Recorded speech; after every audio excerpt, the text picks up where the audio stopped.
Hello students, आज हम लोग कक्षा 10 के पाठ 6 जैव प्रक्रम पर कुछ महत्वपूर्ण प्रश्नों पर चर्चा करेंगे। कुछ महत्वपूर्ण प्रश्न देखेंगे जो कि बोर्ड एग्ज़ाम के अनुसार काफ़ी इम्पोर्टेंट हैं। तो आज का सेशन स्टार्ट करते हैं। तो बच्चों, हमारा पहला क्वेश्चन है, मनुष्य में वृक्क एक तंत्र का भाग है जो संबंधित है। वृक्क जो है इन 4 ऑप्शन में से किससे संबंधित है? ये 1 नंबर का क्वेश्चन आता है। तो इसका आंसर है हमारा उत्सर्जन। ठीक है बच्चे, अब जान लेते हैं ये उत्सर्जन होता क्या है। जितनी भी सजीव कोशिकाएं होती हैं उनके अंदर विभिन्न प्रकार की जैव रासायनिक क्रियाएं होती रहती हैं। ठीक है, इन क्रियाओं के दौरान कुछ विषैले पदार्थ उत्पन्न होते हैं, जैसे कभी कभी गंदा रक्त हो जाता है या मल मूत्र हो गया। ठीक है, उन पदार्थों को शरीर से बाहर निकालने की जो प्रक्रिया होती है उसे हम उत्सर्जन कहते हैं। ठीक है, तो मनुष्य में वृक्क एक तंत्र का भाग है जो किससे संबंधित है? जो संबंधित है हमारे उत्सर्जन से। ठीक है, तो हमारा उत्सर्जन इस पार्ट पे सही आंसर है।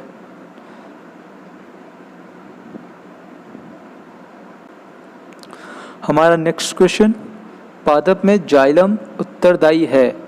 तो पादप में जाइलम किसके लिए उत्तरदायी है बच्चे? सोच के बताइए। तो बच्चों इसका आंसर है जल का वहन।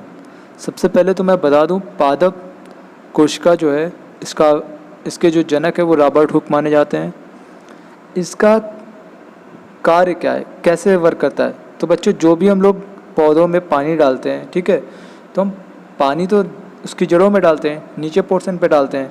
जाइलम के द्वारा क्या होता है, जाइलम के द्वारा वो पानी उसकी विभिन्न टहनियों में उसके हर एक भाग तक पानी पहुंचता है। ठीक है, इस प्रक्रिया को ही हम जाइलम बोलते हैं। देखते हैं नेक्स्ट क्वेश्चन, स्वपोषी पोषण के लिए आवश्यक है। क्या आवश्यक है?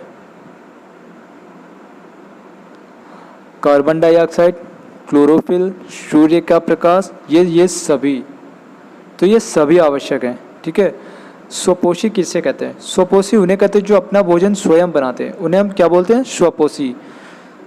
ठीक है, देखो बच्चों, सूर्य के प्रकाश में क्लोरोफिल की सहायता से, जब सूर्य के प्रकाश में हम लोग क्लोरोफिल की सहायता से कार्बन डाइऑक्साइड बनाते हैं। ठीक है, तो यहाँ पे हमें तीनों चीज़ों की आवश्यकता हो गई। सूर्य के प्रकाश में क्लोरोफिल की सहायता से हम कार्बन डाइऑक्साइड बनाते हैं। कार्बन डाइऑक्साइड के साथ जल की अभिक्रिया करके ये जो पौधे होते हैं ये अपना भोजन स्वयं बनाते हैं। तो हमें तीनों चीज़ों की समान आवश्यकता होगी। ठीक है, तो देखते हैं नेक्स्ट क्वेश्चन। हमारा अगला प्रश्न है बच्चों, कोशिकीय प्रक्रमों में ऊर्जा मुद्रा है। तो एक चीज़ हमेशा याद रखना, जब भी ऊर्जा की बात करें, कोशिकीय प्रक्रमों में जब भी ऊर्जा की बात करें तो एटीपी उसका सही आंसर होगा। एटीपी का फुल फॉर्म होता है एडिनोसिन ट्राइफॉस्फेट। इसको ऊर्जा का भंडार माना जाता है। तो जब भी ऊर्जा की बात करें, कोशिकीय प्रक्रमों में ऊर्जा मुद्रा है तो एटीपी को क्या मानते हैं? ऊर्जा का भंडार मानते हैं। ठीक है, इसमें जीव अपनी आवश्यकता अनुसार अपनी ऊर्जा विघटित करता है। ठीक है बच्चे, देखते हैं नेक्स्ट क्वेश्चन। एटीपी तथा NADP.2H का निर्माण होता है। इसका निर्माण किस में होता है बच्चे? माइटोकॉन्ड्रिया में होता है। अब हम जानते हैं माइटोकॉन्ड्रिया होता क्या है। जब भी हम लोग सांस लेते हैं तो माइटोकॉन्ड्रिया भी उसमें भाग लेता है। ठीक है, उसकी भी उसमें एक अहम भूमिका होती है। ये ऑक्सीजन को जलाकर, जब हम लोग ऑक्सीजन लेते हैं तो ये उस ऑक्सीजन को जलाकर ऊर्जा बनाता है। ठीक है, ऊर्जा के रूप में उसे उत्पन्न करता है और ऊर्जा को ATP के रूप में एकत्रित करता है। हमारी बॉडी में जो ऊर्जा एकत्रित होती है वो ATP के रूप में एकत्रित होती है। तो ATP तथा NADP.2H का निर्माण कहाँ होता है? माइटोकॉन्ड्रिया में। ठीक है बच्चे, देखते हैं नेक्स्ट क्वेश्चन। निम्नलिखित में से कौन से विटामिन का जोड़ा पानी में घुलनशील है? तो पानी में कौन से विटामिन घुलनशील होते हैं? विटामिन बी और सी। विटामिन बी और सी ही घुलनशील होते हैं। क्यों? क्योंकि इनका ये अधिक ताप नहीं सहन कर सकते। इनकी क्षमता होती है 120 डिग्री तक। ठीक है, ये उससे ज़्यादा सहन नहीं कर सकते। ये भोजन को पचाने में सहायक होते हैं। ठीक है, अगला क्वेश्चन है, पित्त रस का निर्माण होता है। पूछ रहा है पित्त रस का निर्माण कहाँ होता है? वो तो यकृत में होता है। पित्त रस करता क्या है? बॉडी की जो गर्मी होती है ना, शरीर की जो गर्मी होती है, जैसे कि शरीर का तापमान, पाचन, इन्हें संतुलित रखता है। इन्हें कौन संतुलित रखता है? पित्त इन चीज़ों को संतुलित रखता है, ठीक है। यकृत का मतलब, यकृत जैसे लीवर, कलेजा, जिसे हम जिगर बोलते हैं, ठीक है। शरीर की सबसे बड़ी ग्रंथि भी मानी जाती है यकृत। शरीर की सबसे बड़ी ग्रंथि क्या मानी जाती है? यकृत मानी जाती है। अगला क्वेश्चन है 2 नंबर का है ये क्वेश्चन। इस तरह के क्वेश्चन 2 नंबर में आते हैं। स्वपोषी पोषण क्या है? उदाहरण देकर संक्षेप में समझाइए। तो जो जीवधारी सरल अकार्बनिक पदार्थों से कार्बनिक पदार्थों का संश्लेषण स्वयं कर लेते हैं, ठीक है। जो भी अकार्बनिक पदार्थ होते हैं उनसे कार्बनिक पदार्थों का संश्लेषण स्वयं कर लेते हैं, स्वपोषी कहलाते हैं। जैसे हरे पादप, नीले हरे शैवाल आदि। हमारा अगला क्वेश्चन है, पौधों में वातरंध्रों की उपयोगिता का उल्लेख करें। वातरंध्र क्या होते हैं? बच्चे, पौधों के तनों में, पौधे के जो तने होते हैं उसमें छोटे छोटे छिद्र होते हैं, ठीक है, जिनके द्वारा तना वातावरण से गैसों का आदान प्रदान करता है, उससे ही हम वातरंध्र बोलते हैं। जैसे इसमें लिखा है, काष्ठीय द्विबीजपत्री पौधों के तने तथा जड़ पर वातरंध्र पाए जाते हैं, छोटे छोटे से गड्ढे पाए जाते हैं, ठीक है। इनके द्वारा गैसों O2 तथा CO2 का विनिमय और सूक्ष्म मात्रा में वाष्पोत्सर्जन होता है, ठीक है। तो क्या करते हैं, जो छोटे छोटे छिद्र होते हैं उनके द्वारा तना जो है वातावरण से गैसों का आदान प्रदान करता है। कौन सी गैसों का? O2 और CO2 का, ठीक है बच्चे। अगला क्वेश्चन है, कौन सी त्वचीय ग्रंथि स्तन ग्रंथि के रूप में परिवर्तित होती है? तो श्वेत ग्रंथियाँ। श्वेत ग्रंथियों के बारे में एक चीज़ हमेशा याद रख लेना, श्वेत ग्रंथियाँ हमेशा स्तनधारियों में ही पाई जाती हैं, ठीक है।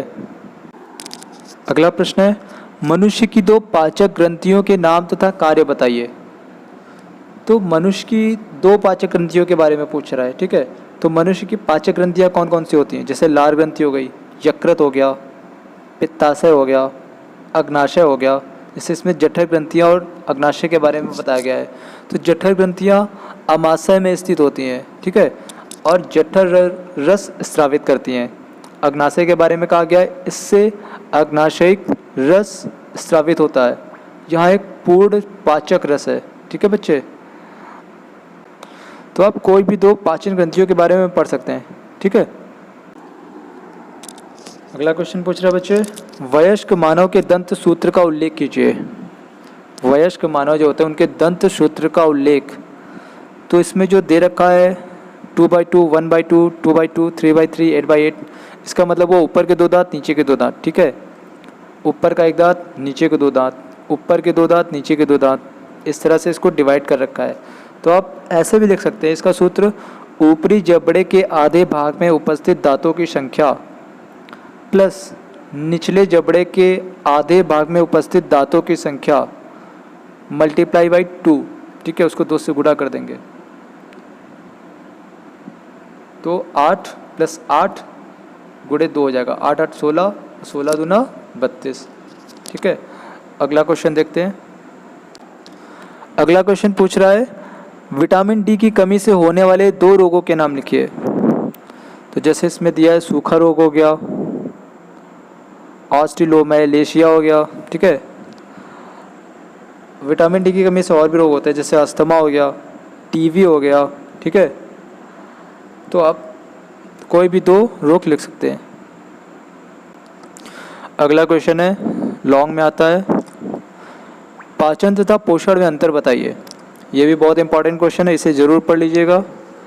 इससे शॉर्ट में भी क्वेश्चन मिल सकते हैं आपको, इसलिए इसे ज़रूर पढ़ लेना। पाचन तथा पोषण में अंतर बताइए। पाचन में प्राणी द्वारा ग्रहण किए गए अघुलनशील जटिल पदार्थों को सरल घुलनशील इकाइयों में बदलने की क्रिया पाचन कहलाती है, ठीक है। और पोषण में वह संपूर्ण क्रिया जिसके अंतर्गत प्राणी भोजन को ग्रहण करके इसे कोशिकाओं में प्रयुक्त होने योग्य बनाता है, पोषण कहलाती है। तो ये भी बहुत इंपॉर्टेंट क्वेश्चन है अपने आप में। अगला क्वेश्चन है, यकृत की पाचन क्रिया में उपयोगिता को समझाइए। यकृत में पाचन क्रिया की क्या उपयोगिता है उसे समझते हैं। यकृत से पित्तरस स्रावित होता है। सबसे पहले तो यकृत से पित्तरस स्रावित होता है, ठीक है। पित्तरस भोजन के माध्यम को क्षारीय बनाता है, भोजन के माध्यम को क्षारीय बनाता है, ठीक है। अमाशय से आमी काइम को पतला करता है, इसे काइल कहते हैं। पित्तरस के कार्बनिक लवण वसा का इमल्सीकरण करते हैं, इससे वसा का पाचन सुगमता से हो जाता है। तो इसके बारे में भी जानकारी लेनी बहुत ज़रूरी है। यकृत बहुत इंपॉर्टेंट पॉइंट है, इसे भी अच्छे से पढ़ लेना। नेक्स्ट क्वेश्चन है, लार में कौन सा एंजाइम होता है, उसका नाम लिखिए तथा बताइए यह क्या कार्य करता है। ठीक है, तो लार में टाइलिन तथा लाइसोजाइम एंजाइम पाया जाता है। ये क्वेश्चन आपका ऑप्शनल में भी आ सकता है। ठीक है, लार में टाइलिन तथा लाइसोजाइम एंजाइम पाया जाता है। टाइलिन एंजाइम स्टार्च का आंशिक पाचन करके माल्टोज बनाता है। टाइलिन क्या बनाता है? एंजाइम स्टार्च का आंशिक पाचन करके माल्टोज बनाता है। लाइसोजाइम एंजाइम जीवाणु आदि को नष्ट कर देता है। अगला क्वेश्चन पूछा गया है, धमनी और शिरा में क्या अंतर है? पल्मोनरी शिरा में किस प्रकार का रक्त बहता है? ठीक है, तो धमनी और शिरा के बारे में एक बात बता दें, धमनी और शिरा दोनों एक दूसरे से पूरी तरह अलग होते हैं। ठीक है, दोनों का बिल्कुल अलग अलग कार्य होता है। धमनी शिरा की अपेक्षाकृत अधिक पेशी युक्त होती है। ठीक है, और रक्त को हृदय से दूर शरीर के शेष अंगों तक पहुंचाती है। तो इसके अनुसार क्या है, धमनी हृदय से रक्त को अंगों की ओर ले जाती है। धमनी क्या करती है? हृदय से रक्त को अंगों की ओर ले जाती है। शिरा क्या करती है? शरीर के विभिन्न अंगों से रक्त को हृदय की ओर लाती है। ठीक है, बिल्कुल अलग कार्य हो रहा है, बिल्कुल अपोजिट। धमनियों में शुद्ध रुधिर प्रवाहित होता है पल्मोनरी धमनी को छोड़कर। ठीक है, शिराओं में अशुद्ध रुधिर प्रवाहित होता है पल्मोनरी शिरा को छोड़कर। धमनियों में रुधिर अत्यधिक दबाव के साथ बहता है। ठीक है, और शिराओं में रुधिर बहुत कम दबाव के साथ बहता है। धमनियों की भित्ति मोटी व लचीली होती है, शिराओं की भित्ति पतली और लचीली होती है। धमनियों में कपाट नहीं पाए जाते, जबकि शिराओं में कपाट पाए जाते हैं। पल्मोनरी शिरा में शुद्ध रक्त बहता है। पल्मोनरी में शिरा में शुद्ध रक्त बहता है। अगला क्वेश्चन देखते हैं, श्वसन तथा दहन में अंतर बताइए। तो एक बात जान लेते हैं श्वसन और दहन के बारे में। श्वसन क्या है? श्वसन एक जैविक क्रिया है। ठीक है, जो सजीवों में होती है। श्वसन जैसे हम और आप सांस लेते हैं ना, तो श्वसन एक क्या है? जैविक क्रिया है। और जो दहन है वो भौतिक क्रिया है। ठीक है, जैसे कोयला है, किसी चीज़ को जलाते हैं तो वहाँ पे जलने के बाद ऊर्जा आती है। और श्वसन में क्या होता है? श्वसन में सांस लेने के बाद ऊर्जा आती है। तो देखते हैं, कोयले का ऑक्सीकरण दहन और शरीर कोशिकाओं में ग्लूकोज का ऑक्सीकरण श्वसन है। श्वसन यह एक जैव रासायनिक क्रिया है और दहन एक रासायनिक क्रिया है। ठीक है, यह सामान्य ताप पर विकार की सहायता से होती है और दहन यह उच्च ताप पर होती है। श्वसन, इसमें ऊर्जा विभिन्न चरणों में मुक्त होती है और दहन में ऊर्जा एक साथ मुक्त होती है। ठीक है, एक साथ जल जाती है ना, उसमें ऊर्जा एक साथ मुक्त हो जाती है।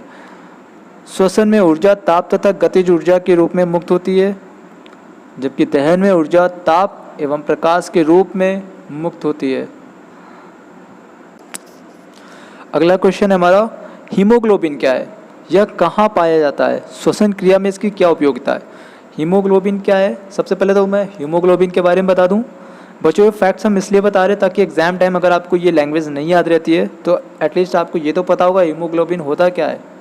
तो आप बना के लिख सकते हैं अपने अनुसार, चीज़ें सही फैक्ट्स लिख सकते हैं। ठीक है, तो हीमोग्लोबिन क्या है? शरीर में लोहे की जो कमी है ना, शरीर में लोहे की कमी होना सेहत के लिए हानिकारक होता है।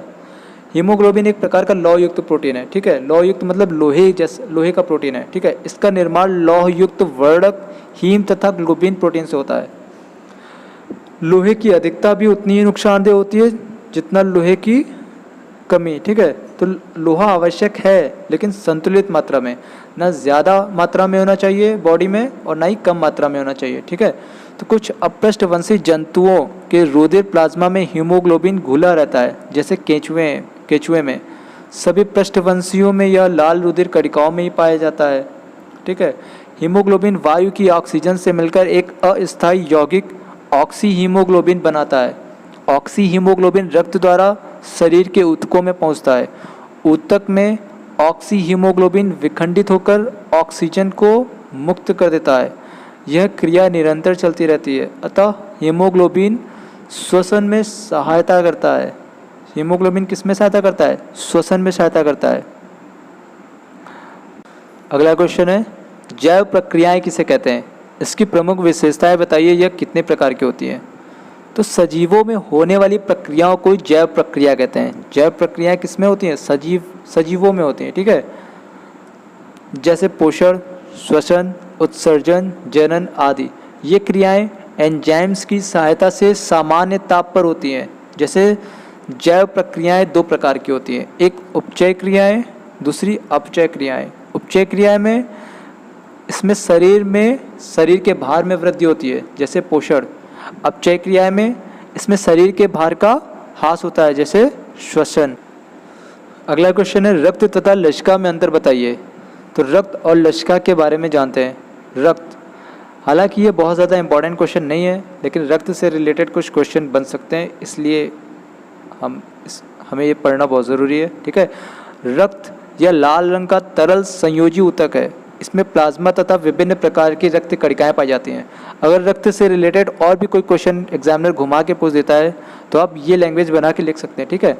तो ये वहाँ पे काम आ जाएगी, स्मार्ट वर्क। तो लसिका क्या कहता है? लसिका के अकॉर्डिंग यह श्वेत रंग का तरल संयोजी ऊतक है। इसमें प्लाज्मा तथा श्वेत रुधिराणु पाए जाते हैं, अकॉर्डिंग टू साइंस, ठीक है।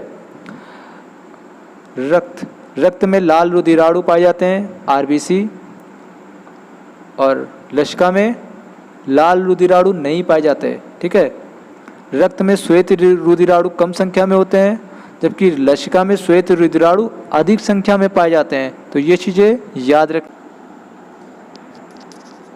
बच्चों, आपकी इकाई जो 2 है, इसमें जैव जगत पार्ट में ये जो चैप्टर है जैव प्रक्रम, इससे लगभग 7 नंबर के क्वेश्चन पूछे जाते हैं बोर्ड परीक्षा में, ठीक है। एक बहुत ही इंपॉर्टेंट क्वेश्चन जो इस पीडीएफ में ऐड नहीं हो पाया है, अगर एडिटिंग हो सकती है तो इसके आगे मैं ऐड कर दूंगा। प्रकाश संश्लेषण से रिलेटेड श्योर एग्जाम में आएगा, इस बार श्योर आएगा। प्रकाश संश्लेषण जरूर पढ़ लेना। अगर एडिटिंग हो सकती है तो इस पीडीएफ में आगे मैं जोड़ दूंगा, नहीं तो आपके व्हाट्सएप ग्रुप में पूरी पीडीएफ सेंड कर दूंगा। इसमें काफ़ी क्वेश्चंस नहीं आ पाए तो वो सारे क्वेश्चंस आपके व्हाट्सएप ग्रुप पे मिल जाएंगे। प्रकाश संश्लेषण की परिभाषा, प्रक्रिया और क्रियाविधि ज़रूर पढ़ लेना। एग्ज़ाम में अगर आ जाए तो एक पेड़ भी बना देना, चित्र बना देना, तो मार्क्स पूरे में पूरे मिल जाते हैं। चित्र का बहुत प्रभाव पड़ता है एग्जामिनर पे। तो वैसे लॉकडाउन चल रहा है तो काफ़ी चीज़ें क्लियर नहीं हो पाई हैं, चूँकि आपकी क्लास नहीं चल रही है। ऑनलाइन पढ़ने में थोड़ी दिक्कत आ रही होगी, मैं समझ रहा हूँ, लेकिन फिर भी घबराने की ज़रूरत नहीं है। सारा पोर्शन लगभग जो इम्पोर्टेंट जो भी एग्जामिनर पूछ सकता है वो सब कुछ हमने आज क्लियर कर लिया, ठीक है। तो प्रकाश संश्लेषण जो इसमें नहीं ऐड हो पाया उसको ज़रूर से ज़रूर देख लेना। अगर एडिटिंग हो सकती तो मैं आगे जोड़ दूंगा, ठीक है। भूमि तत्व, जल तत्व, अग्नि तत्व, वायु तत्व, ब्रह्म तत्व, व्योम तत्व, विष्णु तत्व, भोरी है। सनकादि सिद्धि तत्व, आनंद प्रसिद्धि तत्व, नारद सुरेश तत्व, शिव तत्व गौरी है। नारद सुरेश तत्व, शिव तत्व गौरी है।